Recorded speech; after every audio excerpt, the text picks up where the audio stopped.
கரூர் பாருங்கள், இந்த மேடையில் இருக்கவங்களாம் ரொம்ப சிம்பிளான ஆளுங்க. இந்த கரூருக்கு இருக்கிற பெருமை அது.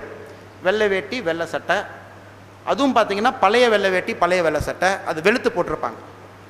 நீங்கள் கொஞ்சம் உட்காந்து பேசிட்டிங்கன்னா 10 பஸ் ஓடும், ஒரு 1000 பேர்த்துக்கு வேலை கொடுப்பாங்க, ஒரு 2000 பேர்த்துக்கு வேலை கொடுப்பாங்க. இது கரூருக்கு இருக்கிற பெருமை. அதனால தான் பார்த்தீங்கன்னா கரூர் வந்து தமிழ்நாட்டோட ஃபினான்ஷியல் நர்வ் சென்டர். இது ஒரு ஃபினான்ஷியல் டைனமைட். எலெக்ஷன் கமிஷனில் ஒரு மீட்டிங் நடக்கும்போது ஆல் இந்தியா லெவல் மீட்டிங்கில் கரூரை பற்றி பேசுவாங்க, பணப்புழக்கத்தை பற்றிங்க. டெல்லியில் பேசுவாங்க, தமிழ்நாட்டில் கரூர் கொஞ்சம் கேர்ஃபுல்லாக இருக்கணும், நாம அது பணம் புழங்குற ஊர் அப்படின்னு. இது பல முதலாளிகள், பல பிஸ்னஸ் பீப்புள், பல மேக்னட்ஸ் உருவாக்குனது. பட் இந்த ஊரோட மண், இந்த ஊரோட தண்ணியோட பெருமை வந்து சிம்பிளிசிட்டி. அவங்க எவ்வளோ பெரிய ஆளுகளாக இருந்தால் கூட வெள்ளை வேட்டி, அந்த துண்டு, அந்த சட்டை அதான் போட்டிருப்பாங்க. அந்த மாதிரி ஊரில் நீங்கள்லாம் பிறந்தது இன்னொரு பெருமை. இது வேறு ஊருக்கு இந்த இந்த இந்த சிறப்பு கிடையாது. இது ஃபினான்ஷியல் நர்வ் சென்டர். நிறைய பேர் சொல்லுவாங்க, நான் என்னங்க கரூரில் பண்ணுறேன்னா, இப்போதைக்கு பார்த்தீங்கன்னா ஃபினான்ஷியல் தொழில் ஒரு பெரிய ஒரு தொழில். நம்ம கரூரில் வந்து நம்ம முன்னாடி இருக்கவங்க ஃபினான்ஷியல் தொழில் பண்ணிட்டு இருக்காங்க ஈரோட்டில். நீங்கள் எல்லா இடத்துலையும் கேட்டிங்கன்னா இந்த பல்லவட்டி, Karur, across India, Nagaland, Jammu and Kashmir, ராஜஸ்தானில் Pali, Kanyakumari, north east west south எல்லா பக்கம் போனீங்கன்னா கரூர்லேருந்து அந்த ஃபினான்ஸ் அப்படிங்கிறது ஆரிஜினேட் ஆகிருக்குங்க. நான் எல்லா மீட்டிங்கில் கூட ரொம்ப பெருமையாக பேசுகிறது, ஃபினான்ஸுங்கிறது எங்கள் ஊர்லேருந்து ஆரிஜினேட் ஆச்சு. என்ன காரணம்னா, பேங்க் வந்து ஒருத்தனுக்கு பணம் கொடுக்கறதுக்கு ரெடி இல்லை, அவங்கள்ட்ட ஒன்றுமே கிடையாது. ஒரு வீட்டில் வந்து தனி மனுஷனாக இருக்கிற ஒரு மனுஷனுக்கு வந்து நீங்கள் போய் பணம் கொடுத்து தொழில் பண்ணுறா, நான் இருக்கேன், எனக்கு நீ 1000 ரூபா கொடுக்குறேன், நீ 10 வாரமாக பிரித்து கட்டுன்னு சொல்கிறீங்க இல்லைங்களா, அதுக்கு ஒரு தைரியம் வேணும் ஃபஸ்ட்டு. அது இந்த ஊர் மக்களுக்கு அந்த தைரியம் இருக்குது. செகண்ட் வந்து பணத்தை வந்து நீங்கள் வந்து நாங்கள் மணி சர்க்குலேஷன் சொல்லுவோம். It's called velocity of money. நீங்கள் ஹார்வர்ட் போனீங்க, ஸ்டான்ஃபோர்ட் போனீங்கன்னா there is something called velocity of money. எந்த ஊரில் வந்து பணம் வேகமாக சுற்றுதோ அந்த ஊர் வந்து பொருளாதாரத்தில் முன்னாடி போங்க. இப்போ கரூரோட வெலாசிட்டி பார்த்தீங்கன்னா 5 இருக்குது. அதாவது ஒரு பணம் வந்து every 5 days it will circulate. இப்போ டெல்லியில் பார்த்தீங்கன்னா 2.1 2 நாளைக்கு ஒருக்கா சர்க்குலேட் ஆகும். ஸோ கரூர் வந்து financial velocity is very high. So அது ஒரு பெருமை. இந்த ஊர் வந்து பார்த்திங்கன்னா ஃபினான்ஸ் தொழில் வந்து அக்ராஸ் இந்தியாவில் கொடுத்துருக்கு. இதே தொழிலை வந்து கௌரவமாக நாம் சொல்லணும்னா மைக்ரோ ஃபினான்ஸ் அப்படின்னு சொல்கிறோம் இந்தியாவில். என்னோட ஐஏஎம் லக்னோவில் படித்த பாதி பேர் பார்த்திங்கன்னா மைக்ரோ ஃபினான்ஸில் தான் வேலை செய்கிறாங்க. ஸோ அது இன்னொரு பெருமை. நீங்கள் எல்லாமே இங்கே பிறந்திருக்கிறீங்க, உங்களுக்கு எல்லாமே இங்கே இருக்குது. ஒரு சண்டை முடிஞ்சதுக்கப்புறம் ராஜாவும் மண்ணுக்குள்ளே தான் போவான், சிப்பாயும் மண்ணுக்குள்ளே தான் போவான்.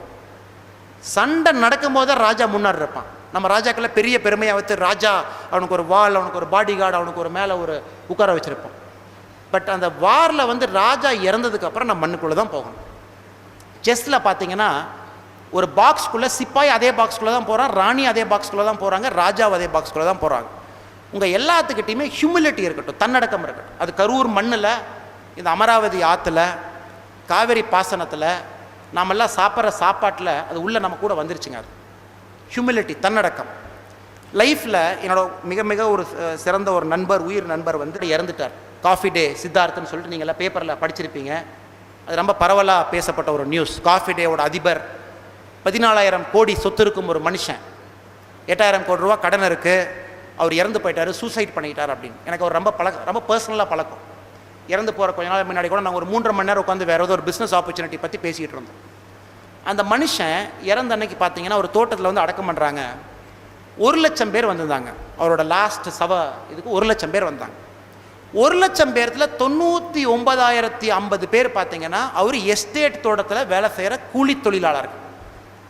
ஒரு 50 பேர் தான் நம்மளை மாதிரி படித்த மேதைகள், நாமளே சொல்லிக்கிறோம் இல்லைங்களா, அந்த மாதிரி ஆளுங்க. எங்களை மாதிரி ஒரு 50 பேர் நாங்கள் இருந்தோம். 99,000 பேர் எஸ்டேட்டில் வேலை செய்கிற. ஏன்னா அவரோட 35,000 ஏக்கர் எஸ்டேட் இருக்கேன், 35,000 ஏக்கர் எஸ்டேட் வச்சுருக்காரு.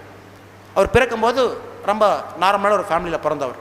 எல்லோரும் வந்து என்ன சொன்னார்னா, ஒரு மகான் இறந்துட்டாருங்க, ஒரு புனிதமான மனுஷன் இறந்துட்டாருங்க, காந்தி இறந்துட்டாருங்க, தங்கமானவர் இறந்துட்டாரு பாருங்க. யாருமே வந்து 14,000 கோடி இறந்துட்டாரு பாருங்க, காஃபி டே ஓனர் இறந்துட்டாரு பாருன்னு சொல்லி. ஏன்னா அந்த மாதிரி ஒரு வாழ்க்கையை வாழ்ந்தவர். 60 வருஷம் பார்த்தீங்கன்னா அந்த மாதிரி அவர் வந்து ஒரு மக்களுக்கு கொடுத்து ஒரு பெரிய ஒரு வள்ளலா நிறைய பேர்த்த படிக்க வச்சு, சிக்மங்களூரில் he runs a free hospital. Chikmagalur ஒரு ஹாஸ்பிட்டல் ரன் பண்ணுறாரு.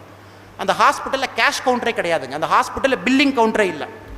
வருஷத்துக்கு 6 கோடி ரூபா செலவு பண்ணுறாரு. எந்த மக்கள் யார் வேணாலும் சிக்மங்களூர் மக்கள் அந்த ஹாஸ்பிட்டல் போய் என்ன ட்ரீட்மெண்ட் வேணுமோ எடுத்துகிட்டு வரலாம். கேஷ் கவுண்டர் கிடையாது. 6 கோடி ரூபா இவர் ட்ரஸ்ட்லேருந்து கொடுக்குறாரு. ஸ்கூல் நடத்துகிறார். 1500 பேர்த்துக்கு மேலே ஃபீஸ் கட்டுறாருங்க வருஷத்துக்கு. அவர் வள்ளல், அவர் பெரிய ஒரு மனுஷன். இறக்கும்போது நம்ம யாருமே பணத்தை பற்றி பேசலாம், நம்ம எல்லாருமே பேசினது அந்த மனுஷனோட குவாலிட்டி பற்றி தான் பேசணும். இது தன்னடக்கத்தில் வர்றது. நீங்கள் எல்லாரும் கூட இப்போ இருக்கிற யங்கர் ஜென்ரேஷன் நம்ம எல்லோரும் கொஞ்சம் தன்னடக்கம் கொஞ்சம் ரொம்ப குறைவாக இருக்குது. இது நான் பார்த்தது, போலீஸாக இருந்து பார்த்தது, நிறைய விஷயங்கள் பார்க்குறோம். கொஞ்சம் பணம் சம்பாரிச்சோடனே அந்த பெருமை அப்படிங்கிறது நமக்கு வந்துடுது. தயவு செஞ்சு நீங்கள் யாரும் அதுக்குள்ளே போகக்கூடாது. தன்னடக்கம் இருக்க உங்களுக்கு தம்மான்னு சொல்லுவோம். புத்தா அவர் வந்து தம்மான்னு சொல்கிறார், யூனிவர்சல் ஆஃப் நேச்சர். நேச்சரே உங்களுக்கு ஹெல்ப் பண்ணும் இன்னும் மேலே போகிறதுக்கு. மேலே போனதுக்கப்புறம் தன்னடக்கம் இருக்கா, உங்களுக்கு நேச்சரே ஹெல்ப் பண்ணி இன்னும் மேலே புஷ் பண்ணும். இன்னும் தன்னடக்கம் இருக்கா, மேலே மேலே போவீங்க. ஸோ இதையும் தயவு செஞ்சு கற்றுக்குங்க.